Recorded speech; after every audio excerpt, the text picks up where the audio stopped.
siguiente programa es para todos.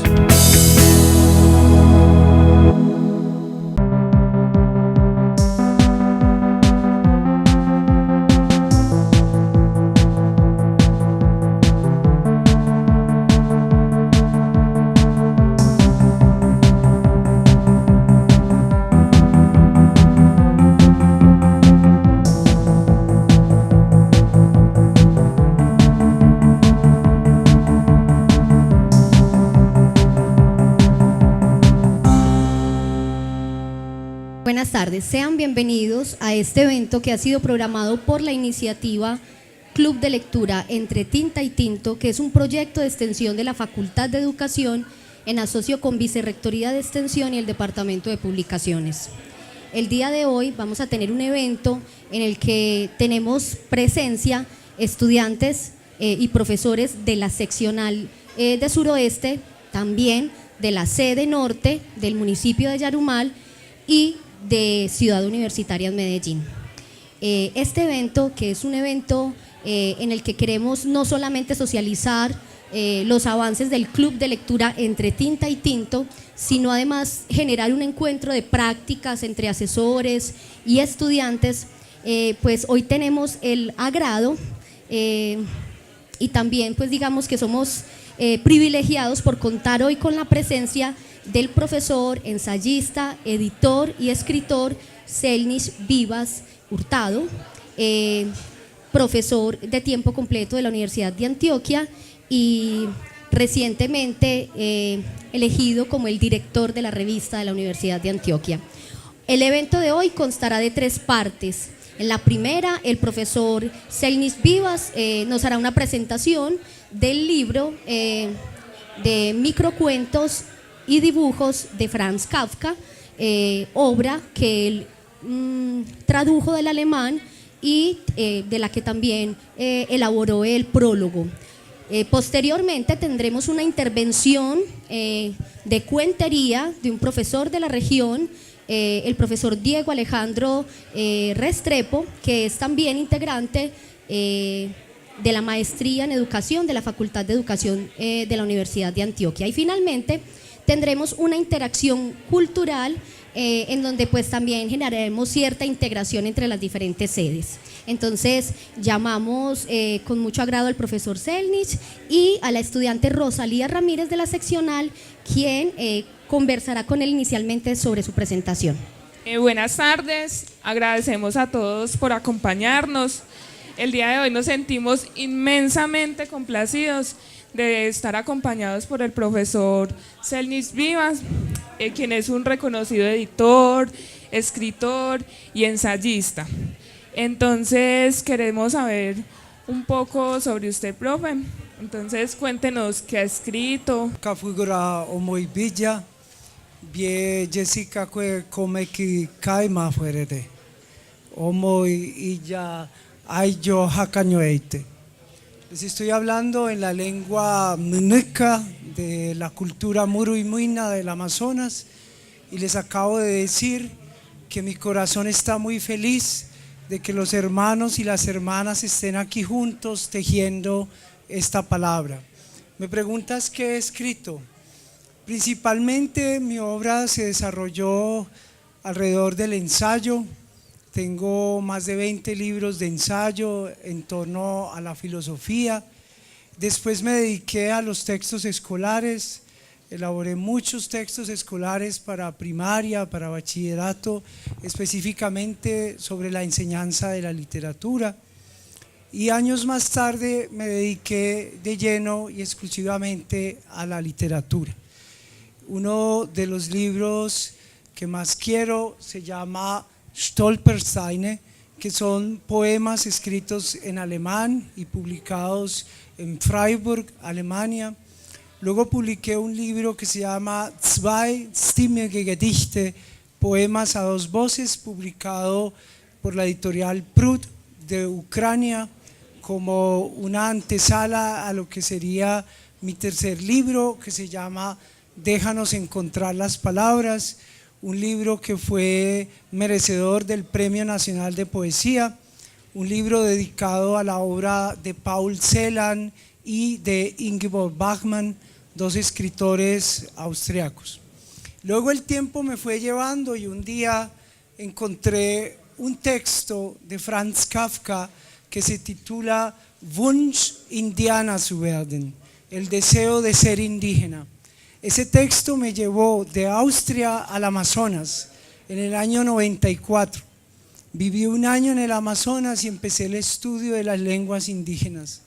En ese momento entendí que nuestro país son muchos países, que nuestro país son muchas culturas y que tenemos un desafío muy grande y es retornar a esas culturas que también nos pertenecen y que han sido excluidas por el sistema educativo, por el Estado, por las ideologías y que hoy en día todavía están vivas. En esa lengua mnuca publicaré este año mi último libro que se llama Abuna Ñue Onoyesa, que quiere decir más o menos algo como que el cuerpo es a la vez territorio. Bueno, profe, queríamos saber cómo lo ha influenciado Kafka en su escritura y en su trayectoria profesional.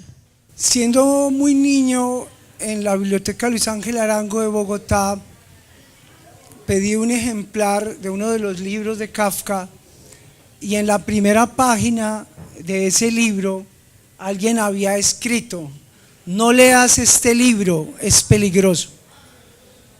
Entonces yo pensé, tengo que leer este libro. Y además habían anotado el número de teléfono.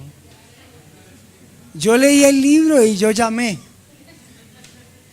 Y la persona era lectora apasionada de Franz Kafka. Ese tema me acompañó desde muy niño porque sentí empatía por el autor, porque creía en sus búsquedas poéticas, en sus luchas políticas, y muchos años después, también frente a un pelotón de fusilamiento, me fui a estudiar la maestría a Austria, a hacer estudios de literatura alemana, y luego a Alemania, en donde hice mi doctorado sobre la obra de Franz Kafka. El primer tema que yo tenía entre manos era el humor, porque creo que Kafka es un gran humorista. Ahora más adelante quizás hablaremos de eso. Pero ya les conté que descubrí un texto de Kafka que se llamaba Wunsch, Indianer zu werden, deseo de ser indígena. Y luego descubrí que en el año de 1909 Kafka le escribió a una amiga, le dijo: me interesan los indígenas. En 1911, un año antes de haber publicado La Metamorfosis, escribió que había leído los libros de Karl von den Steinen. Karl von den Steinen es el profesor de Koch-Grünberg. Koch-Grünberg es el viajero alemán que aparece en la película El abrazo de la serpiente. Karl von den Steinen estuvo en el Amazonas y recopiló los relatos indígenas, los tradujo al alemán y los publicó. Ese libro fue leído por Kafka. Y en el libro La Metamorfosis dice que Gregor Samsa amaneció una mañana tras sueños intranquilos convertido en una cucaracha. El libro de von den Steinen cuenta 100 historias de cómo los seres humanos se transforman en jaguar, anaconda, mosca, cucaracha, abejorro, planta, piedra, y esos relatos son indígenas. Pero nosotros siempre queremos pensar que la literatura europea es superior a nuestras tradiciones orales. Siempre queremos pensar que lo que está escrito está mejor pensado que lo que está contado con la voz viva. Esa tesis doctoral, sin lugar a dudas, muy polémica para los alemanes, porque yo les digo que Kafka se alimentó también de tradiciones no europeas y así logró transformar la literatura europea. Bueno, profe, cuéntenos cuál ha sido su aproximación a las diferentes lenguas y a las culturas indígenas. Quiero contarles que la Universidad de Antioquia es un espacio privilegiado para todos nosotros, para todas, nuestra universidad enseña 7 lenguas ancestrales. En la sede de Medellín tenemos por primera vez en el mundo latinoamericano una universidad que enseñe la lengua suajili, que es la lengua africana del Congo.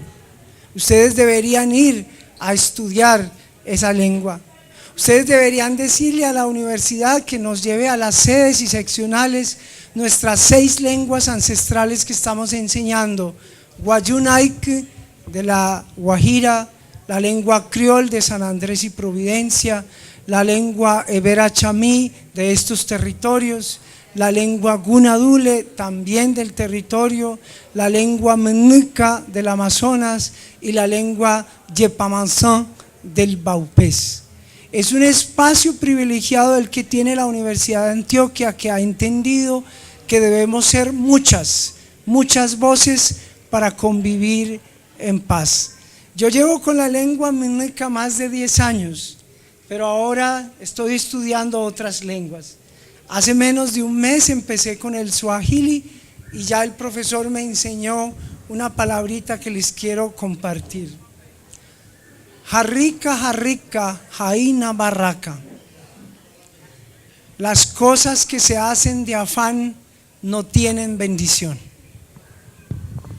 Bueno, profe, en los últimos días nos hemos dado cuenta que fue elegido como director de la revista de la Universidad de Antioquia. Entonces, cuéntenos cuáles son sus retos y cuáles son sus expectativas en este espacio. Yo creo que lo más bello de una revista cultural, que es insignia de nuestra universidad, es que también logre mostrar y visibilizar nuestras diferentes poblaciones y culturas y nuestras lenguas. Esta es una revista de más de 80 años que ha representado la intelectualidad de la región y que ha estado en diálogo con el país y con el mundo. Pero queremos que esta revista también publique en otros idiomas y me sentiría muy feliz si nuestras abuelas y abuelos Ebera Chamí pudieran publicar en esta revista, porque vivimos en un territorio Ebera Chamí, pero creemos que esos indios no deben aparecer por acá. Los vemos en Medellín pidiendo monedas y pensamos, son los primitivos, pero no nos acordamos de cómo se dio el proceso de colonización de estos territorios. Nuestros hermanos afro nos han dado la belleza, nos han dado la música, nos han dado la sabiduría de la madre África y también tienen derecho a estar con nosotros en esta revista. Pero quiero recordar que también somos poblaciones diversas en orientaciones sexuales, que también tenemos población que habla la lengua de señas, que también tenemos una población que utiliza el sistema braille. Quiero recordar que esos son los otros países de Colombia que van a aparecer en nuestra revista. Bueno, profe, le contamos que en la seccional estamos llevando a cabo una iniciativa que es el Club de Lectura Entre Tinta y Tinto. Está inscrito al Taller de la Palabra y está apoyado por la Facultad de Educación y la Vicerrectoría de Extensión, Convocatoria UPE y el Departamento de Publicaciones de la Universidad. En este espacio estamos abordando el libro de microcuentos de Franz Kafka, donde usted es el prologuista y también el traductor. Entonces lo escuchamos y este espacio es todo suyo. Quisiera empezar tal vez con una afirmación un poco polémica, pero creo que el escritor es una persona de muchas lenguas. Franz Kafka no era hablante nativo del alemán. Franz Kafka vivía en Praga, una ciudad checa, pero allí había una minoría judía que hablaba la lengua yiddish. Yiddish es el judío de los que combinan el hebreo con el alemán. Franz Kafka pudo haber escrito su obra en checo, porque era la lengua que se hablaba en la calle. Pudo haber escrito su obra en yiddish. Pudo haber escrito su obra en italiano, que también lo hablaba, también lo escribía, o en francés. Pero él se propuso algo lo suficientemente revolucionario como para que Alemania y Austria temblaran conjuntamente. Él se propuso escribir en el alemán que hablaban los judíos de Praga, que eran muy pocos. Y cuando Franz publicó su obra, los alemanes de Berlín dijeron: eso no es alemán. Los alemanes de Viena dijeron: los praguenses utilizan el alemán a las patadas. Se burlaron de ese escritor, lo llamaron provinciano, lo llamaron no alemán. Cuando nosotros tenemos la posibilidad de leer los libros de Kafka en alemán, en las ediciones más actuales, nos damos cuenta que el alemán de Kafka era distinto al alemán de los alemanes. Y que, por ejemplo, su lengua está llena de giros muy raros. Y especialmente tiene otra ortografía. Él escribe de un modo muy distinto el alemán. Pero ¿qué sucedió? Sucedió que este hombre murió muy joven, casi hacia los 40 años. Sucedió que su mejor amigo, Max Brod, era un excelente hablante del alemán, era un excelente editor y además tenía la idea de convertir a su amigo en un escritor alemán. Entonces Max Brod decidió corregir la obra de Franz. Y nosotros conocemos la obra de Franz en las traducciones que se hicieron desde las ediciones de Max Brod, es decir, el alemán corregido, el alemán correcto. Esas ediciones se prolongaron hasta el año 2001. En el año 2001, la secretaria de Max Brod, que había sido su amante y albacea de los manuscritos de Kafka, se escapó de Israel y se fue a Londres llevándose los manuscritos de Kafka. La detuvieron, descubrieron los manuscritos, apareció una sobrina nieta de algún lado de Kafka, reclamaron los manuscritos y pidieron una nueva edición de las obras de Kafka que se llama la edición crítica, la edición histórica crítica de las obras de Kafka, que apareció en el año de 2006. Allí por fin, por primera vez, descubrimos la escritura del Kafka que escribía mal el alemán. Ese Kafka que escribía mal el alemán había sido manipulado por Max Brod. Cuando yo regresé a la Universidad de Antioquia en el año 2008, me propusieron que hiciera una selección de textos de Kafka desde la edición histórico-crítica. Entonces yo seleccioné lo que hemos llamado microcuentos y dibujos para probar que la edición de Max Brod había cambiado muchos aspectos de la obra de Kafka. Por ejemplo, en uno de los textos que se llama una cruza o un cruce, Kafka decía que tenía un gatito que era oveja, que a veces quería ser gato, que a veces quería ser oveja, y Max Brod al final colocó, pero a veces le gustaría ser un ser humano. O sea, Max Brod extendió la lectura del texto a lo que coincidía más con una lectura existencialista del judaísmo en un momento de la persecución del Holocausto. Esos casos están repetidos muchas veces en la obra editada por Max Brod.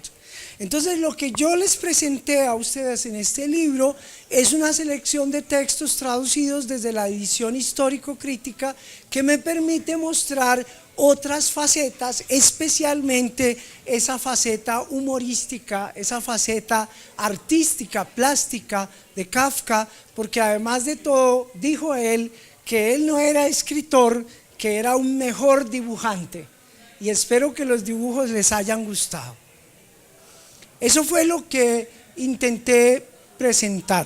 Como verán, son textos muy cortos, textos muy diversos, los he organizado también a partir de los dibujos y algunos de ellos llevan, por ejemplo, a la idea de que este escritor era un gran experimentador del lenguaje y de las formas narrativas. Por ejemplo, sus historias no necesariamente se cierran. Por ejemplo, puede decir: estoy aquí encerrado en estas 4 paredes, parece una prisión, pero en verdad no es una prisión, y si me quisiera ir, me podría ir. A veces simplemente se trata de un juego pictórico que hace a través del lenguaje.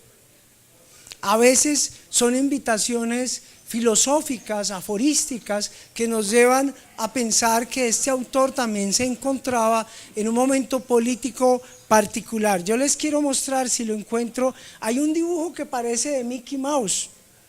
No sé si lo vieron en la edición.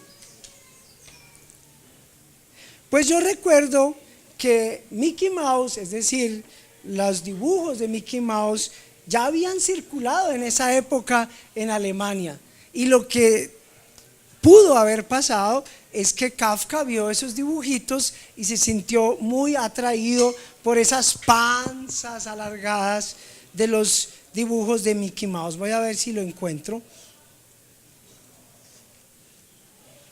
Si alguien sabe qué página es, me avisa.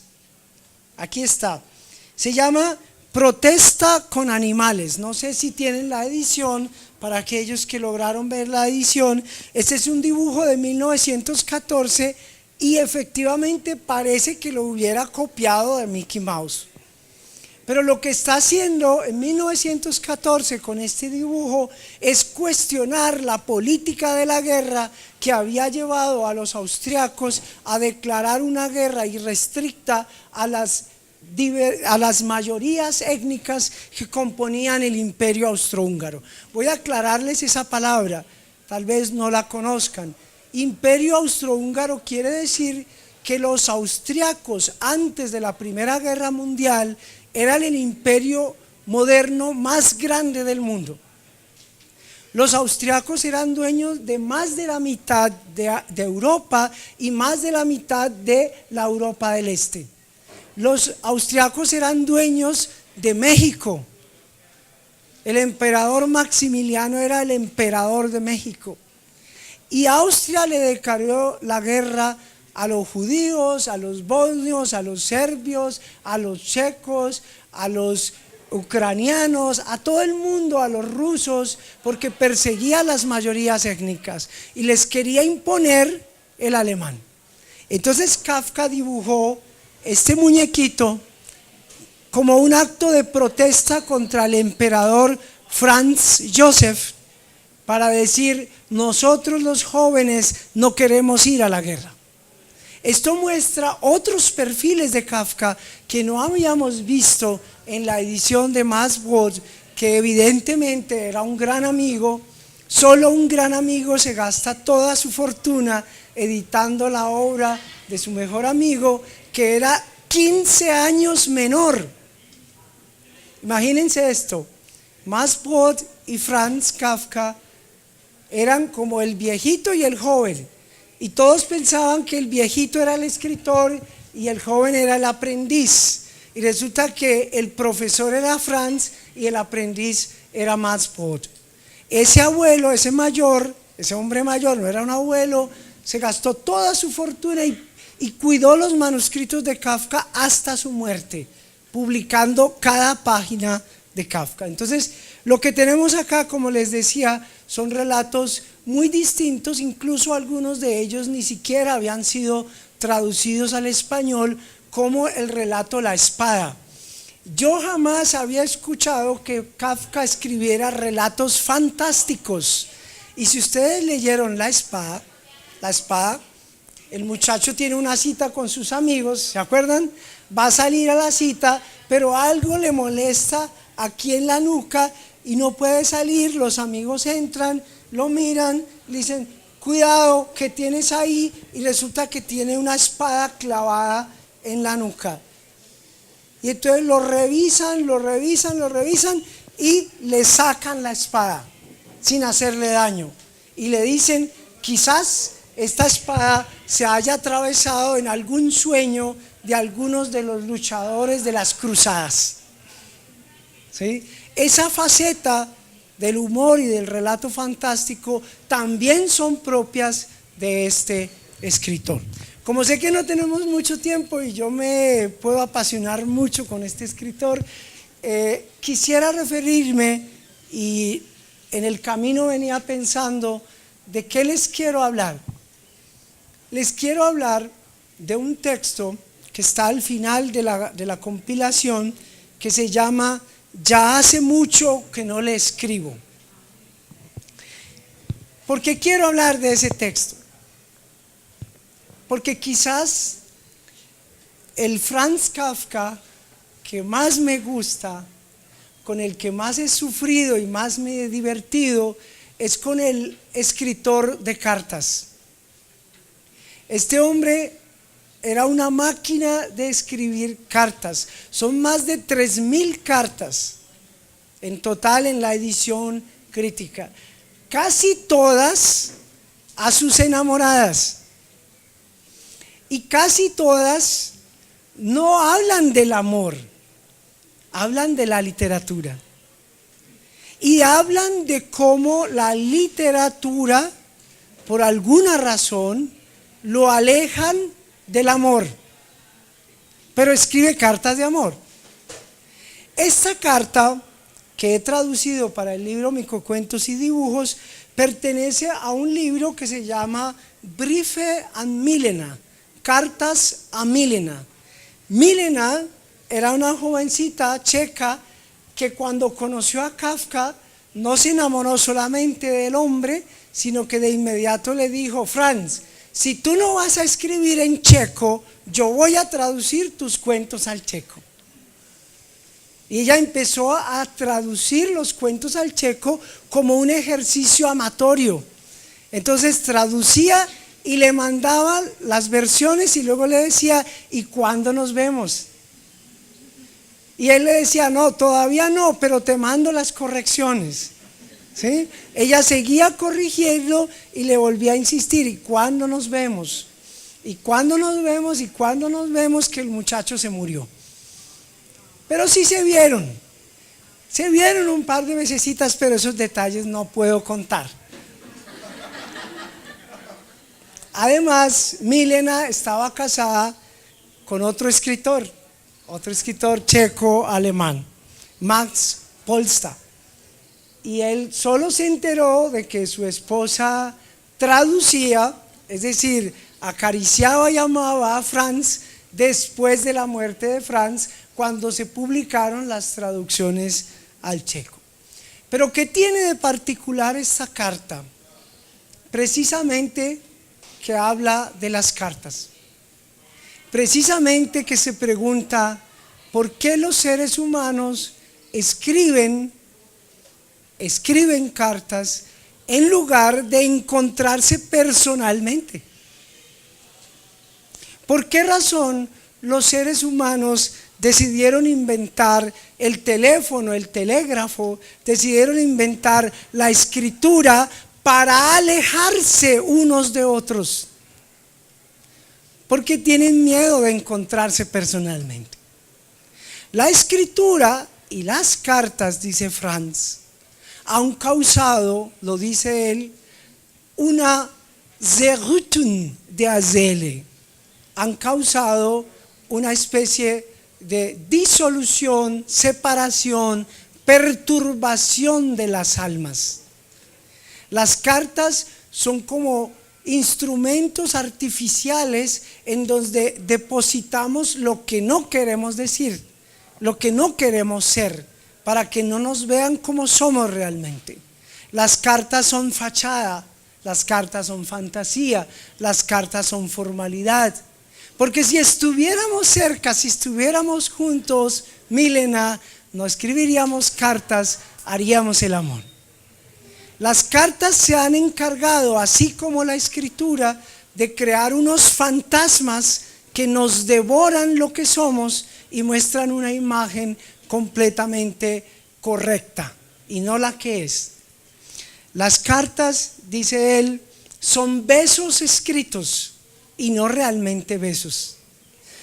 A mí me ha impactado mucho esta carta de Franz a Milena, porque creo que Franz también era un teórico de las comunicaciones. pensar qué significa la escritura, pensar qué significa el teléfono, el celular, la internet. En 1920 es haberse adelantado a nuestra época. Hoy vivimos una realidad virtual en la que no necesariamente estamos juntos, pero sí vivimos una coexistencia.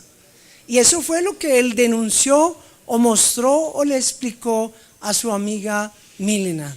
Entonces no tenemos solamente a un escritor que muchos han llamado existencialista, algunos lo llaman triste, deprimido, oscuro, del mundo terrible. También tenemos un teórico de la comunicación, de los medios, de los mass media.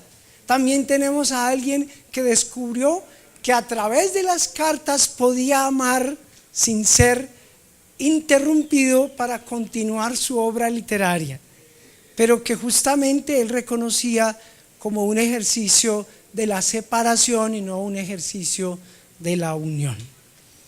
Les voy a leer solo un pedacito, las primeras dos líneas, para que escuchen un poquito del alemán de Kafka, de esta carta. Nun habe ich Ihnen schon so lange nicht mehr geschrieben, Frau Milena. Und auch heute schreibe ich nur infolge eines Zufalls. Entschuldigen müsste ich mich nicht, mein Nichtschreiben. Sie wissen ja, wie ich Briefe hasse. Hace mucho que no le escribo. Señora Milena la llama. Ella tiene 22 años. Él está más cerca ya de los 38. Le llama señora Milena. Y hoy le escribo quizás apenas por una casualidad. No tengo que disculpar mi no escribir, mi no escritura. Usted sabe muy bien que yo odio las cartas. Me gustaría que pudiéramos conversar un momentico y después, si me quedan 2 minutos, les voy a regalar un canto del Amazonas. Dankeschön. Muchas gracias. Bueno, profe, en el club de lectura al inicio leímos Carta al Padre. Entonces quisiéramos que usted nos contara cómo analiza o qué piensa de este escrito. Carta al Padre no es un documento autobiográfico como lo vendió Max Brod. Carta al Padre es una obra de ficción. Tiene 100 páginas en el manuscrito alemán y no tiene ni una sola errata. Es decir, es resultado de múltiples versiones que él fue corrigiendo a lo largo de muchísimos años, y que antes que interpretar su relación con el padre, interpreta la relación de los jóvenes contra la monarquía del Imperio Austrohúngaro. Tenemos a partir del 2006 muchísimas otras cartas de Franz a Hermann, el padre, donde le cuenta más o menos en este tono: parcerito, ando jodido de plata, necesito que me ayudes, mándame alguna ayudita. Parcerito, ve, me comprometí con esta muchacha, pero ya no me quiero casar, ¿qué hago? Y el padre todo el tiempo ayudándole a solucionar sus problemas. Tenemos cartas de amigos de juventud, de niños de la época de Kafka, que cuentan cómo era la relación de Hermann con Franz. Era un padre amoroso que lo cuidaba, que lo ayudaba, que lo impulsaba. Pero en la obra literaria Carta al Padre, él configuró una manera de hacer autoficción, en donde yo tomo los nombres de mis familiares exactamente como son, pero lo transformo en una pieza universal. Ustedes saben muy bien que cuando Jorge Luis Borges escribió un cuento y dice que Jorge Luis Borges estaba sentado en un banquito hablando con Jorge Luis Borges, no está hablando de Jorge Luis Borges, pero la ficción potencia una forma diferente cuando yo confundo al lector con la idea de que si pongo mi nombre, el lector va a entender que yo soy el que estoy hablando. Esa pieza, Carta al Padre, es una pieza literaria maestra precisamente porque engañó a la crítica literaria durante más de 60 años. Y todavía hoy en día muchos leen Carta al Padre y dicen, sí, ese viejo maldito que le pegaba al niño, que lo rechazaba, que lo humillaba, pero resulta que era distinto, solo que él, al tener la estructura narrativa llamada familia, ya resolvía el problema de los lectores. No tengo en este momento el ejemplar, pero gracias. Lo he estado viendo en la introducción y vemos que está dividido. Los cuentos se dividen como en ciertas etapas. ¿Cómo a qué se debe esta división en la obra? La división es arbitraria, o sea, échenle la culpa al traductor de la división de los textos. Pero ¿cómo la hice? Buscando los dibujos. Como él publicó, no publicó ningún dibujo, los dibujos se encontraron y algunos se publicaron de manera aislada, pero solamente en el 2008 una universidad holandesa juntó todos los dibujos y publicó el libro como si él fuera un artista. En ese momento yo pude ver que los dibujos están asociados a los cuentos. Entonces busqué el dibujo que representara por el tema, por el estilo, por el tono, que representara una unión de los diversos cuentos que iba a agrupar en una sección. Así se hizo la selección. Es arbitraria, pero creo que es interesante cuando yo veo, por ejemplo, el paseo sin pantalones. Hay un dibujo que se llama así, paseo sin pantalones, y el dibujo muestra un personaje subido en un techo, y resulta que en muchos de los cuentos de estos que hemos traducido, los personajes se quieren volar por una ventana y subirse al techo. ¿Sí? Entonces eso muestra una búsqueda estética, poética en el autor. Profesor, buenas tardes. Quisiera preguntarle, en el prólogo que usted hace del libro, menciona o sugiere que hay que tener una manera especial de leer a Kafka, pero digamos que lo deja sugerido. Yo quisiera que nos ampliara, y más en el marco de un club de lectura, cómo se debe leer a este autor, cómo se debe entender este universo. Gracias. Otro elemento que se ha descubierto ya muy recientemente es, por ejemplo, que a Kafka le gustaba mucho el cine, pero estoy hablando del cine mudo de la época. Y se ha probado que él, por ejemplo, iba a ver cine y luego llegaba a su casa y sacaba los personajes de la película y los convertía en personajes de su obra. Hay muchos personajes que se han detectado que están en el cine. Les voy a mencionar uno. En la Metamorfosis hay un cuadro de una señora que tiene como una bufanda así con piel de boa, ¿sí? Y resulta que en esa época había una película que se llamaba La Rompecorazones. Y cuando uno ve fragmentos de la película, los fotogramas de la película, la mujer que aparece en primera escena es una mujer con una boa enrollada en el cuello. Entonces, él es un autor moderno, contemporáneo, porque supo combinar las diferentes tecnologías, los diferentes medios. Él fundía la pintura con la literatura, el cine con la literatura, la fotografía con la literatura. Hay un pasaje muy bello, pero muy bello en la novela que se ha traducido como América, pero en alemán se llama Der Verschollene, es decir, el desaparecido. Resulta que Karl Grossman está en Nueva York y dice: yo quisiera ir a Los Ángeles, punto seguido, estoy en Los Ángeles. Muchos cuestionaron que Kafka no sabía de geografía de Estados Unidos. ¿Cómo es posible que está en Nueva York, punto seguido, y pasó a Los Ángeles? Resulta que en esa época había un aparato que se llamaba Kaiser Panorama, que son fotografías Eso se llaman fotografías simultáneas. ¿Cómo le llaman a eso en...? Yo creo que nosotros de niños tuvimos ese aparatico, me explico sin micrófono. Es como unas gafas aquí y uno le da así y se va moviendo la imagen. Se va moviendo. Y cuando uno ve las dos imágenes parece que estuviera ahí, en ese lugar. Entonces, ese Kaiser panorama en alemán le permitía a Kafka, por ejemplo, dar un clic y estaba en Nueva York, otro clic y estaba en Los Ángeles. Esas nuevas tecnologías de la época fueron integradas por Kafka a la literatura y le permitieron una sensibilidad muy distinta a la hora de escribir. Él estaba jugando todo el tiempo con esos elementos.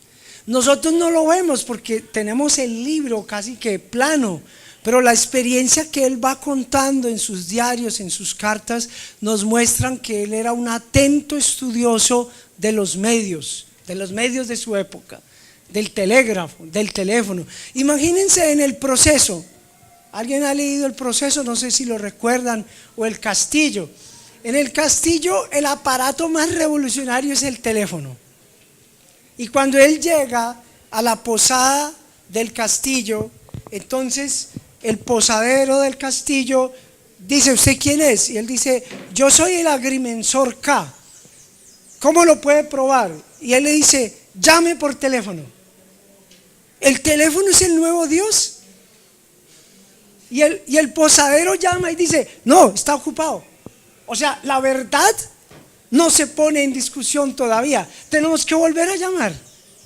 Y cuando llama, pregunta: ¿es verdad que pidieron a un agrimensor? Y él dice: tengo que hacer una llamada.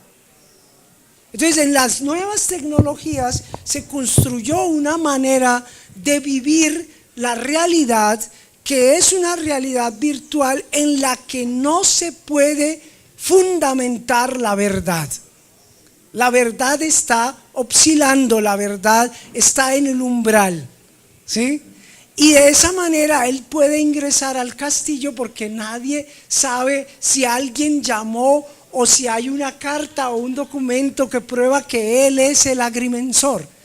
Entonces, esos detalles le interesan muchísimo a Kafka porque los había visto en su oficio. Kafka era un abogado y como abogado había utilizado muchas veces el teléfono y desde ese teléfono había visto cómo se relacionaban los seres humanos de un modo completamente distinto al de la relación personal y directa. Ay makrengadu, ay makrengadu, be kokosade kuanaranyedu, be kokosade kuanaranyedu, ay makrengadu. Ay makrengadu, be kokosade kuanaranyedu, be kokosade kuanaranyedu, hupu be jubak nahema. Ay makrengadu, ay makrengadu. Be kokosade kuanaranyedu.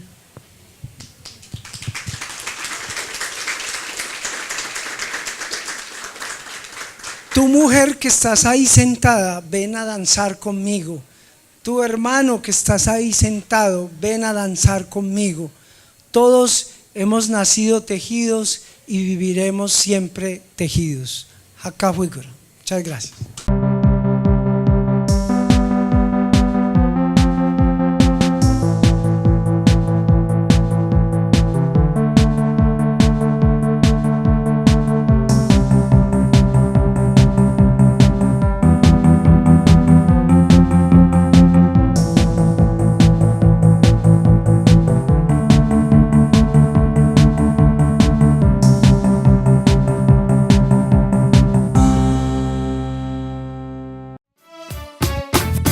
PAN, la televisión de los andinos.